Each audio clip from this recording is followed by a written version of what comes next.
comes first, but the volcanic ash cloud and unprecedented disruption of air traffic in Europe have revealed that work is needed to improve the transport systems of the European Union. This was the main conclusion of a debate in the European Parliament here in Strasbourg. It was a slightly unusual session, with political groups agreeing not to vote on draft legislation or resolutions, as many of their members could not reach the city. European Transport Commissioner Siim Kallas firmly rejected criticism of Brussels for the decision to close airspace and cause chaos for millions of Europeans. In Europe, these kind of decisions are in the hands of independent experts and independent bodies, but this is not in the hands of arbitrary decisions. It's in the hands of special body. The European Union is made up of 27 different airspaces, and the decision to close or reopen them is purely national. Even Eurocontrol, the European Agency for Safety of Air Navigation, is an intergovernmental agency. Nevertheless, Commissioner Kallas admitted during the debate that the current situation clearly showed that an exclusively national approach seemed obsolete, and member states should definitely work on the European Single Sky project. With at least 84,000 flights cancelled in the last few days and millions of passengers looking for alternative ways to travel, the shutdown of Europe's airspace may resume at the end of the week, despite a decision by EU transport ministers to partially reopen airspace.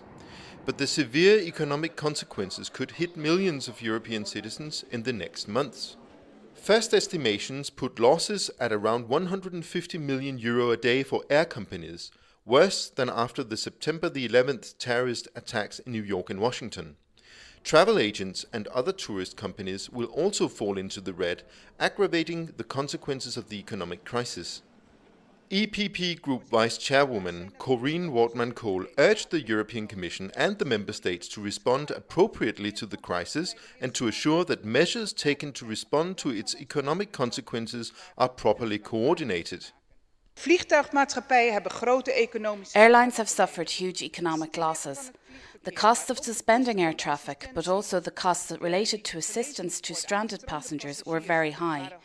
Insurance policies don't cover any of these, and we must ask ourselves if it is justified that airlines shoulder all the losses. I therefore call upon you to investigate without delay what the scale of the cost was, what damages have been suffered, and where compensation should be provided. For example, where airlines have had to reimburse passengers based on our European Calamity Fund Directive, wouldn't it be appropriate in this situation of force majeure to see if we can pay this out of the European budget?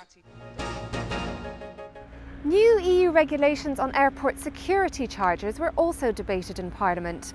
The new rules stipulate that Member States introduce additional security measures, which for most European airports mean substantial investments in infrastructure. The EPP Group's position is that aviation security is a core responsibility of the state. Therefore, national authorities are ultimately responsible for these services. Polish MEP Artur Zasada, shadow rapporteur for the Aviation Security Charges report, highlighted four main obstacles that had to be faced. These were the rights of airline customers, the scope of the directive, transparency measures, and most importantly, financing. Together with my colleague Leichtfried, we managed to find a solution regarding financing, a very important question which the Commission was not able to answer. Member States have to participate in the actual financing exercise. The Parliament insists that if Member States want to introduce more rigorous airport controls than those agreed at EU level, then the cost should be on the Member State side, not the airline customers. To reduce administrative costs and protect the rights of airline customers, the EPP Group expects that smaller airports, serving fewer than 5 million passengers a year, will not fall under the scope of the directive.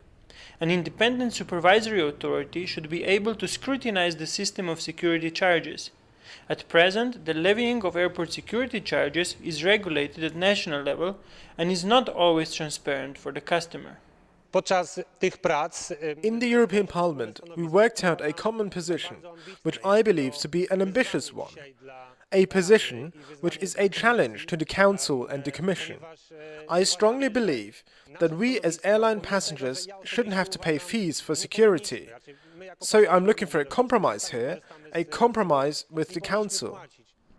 The vote will take place at the beginning of May, during the mini-plenary in Brussels. 3 months after he began his second term with the new College of Commissioners, Commission President José Manuel Barroso came before MEPs to outline the Commission's work programme for the coming year. With the fallout from the financial and economic crisis still being felt across Europe, Barroso said that restoring growth and delivering jobs would be the Commission's major preoccupation in the coming months. In particular, he said it was vital to lay the foundations for the so-called EU 2020 plan for Europe's economic development. At European level, our action must have genuine European added value. This is the goal of the Europe 2020 flagship initiatives: the digital agenda for Europe, a fully fledged industrial policy, a European plan for research and innovation, a resource-efficient Europe, new skills for new jobs, youth on the move, fighting social exclusion. This is where Europe can make a difference. Barroso also said that the crisis had shown the need for improved coordination among member states, and he added that the Commission would soon make an ambitious proposal to place itself at the heart of coordinating Europe's economic fight back. Une des premières initiatives majeures de la Commission. One of the first major initiatives of this Commission next month will be the presentation of a communication on the enhanced coordination of economic policies.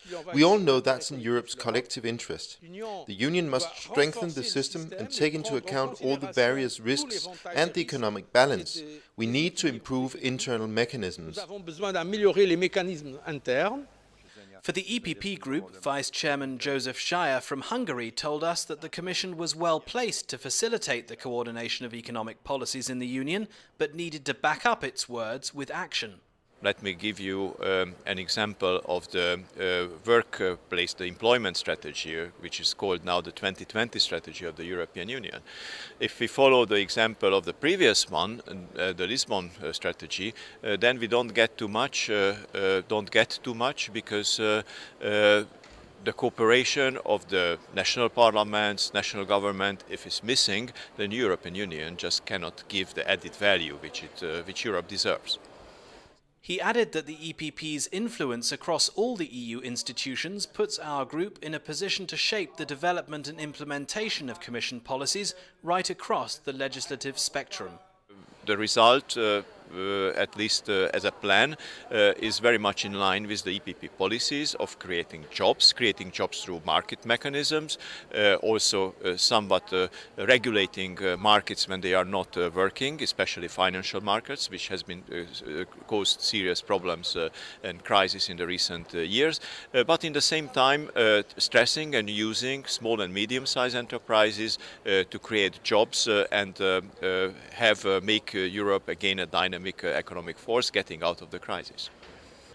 A resolution on the Commission's work programme will be put to a vote of the full Parliament in due course. That's it for this session. Flights permitting, MEPs will meet again in Brussels on the 5th and 6th of May to vote on the issues discussed here this week. To keep up to date in the meantime, visit our website eppgroup.eu. Thanks for watching.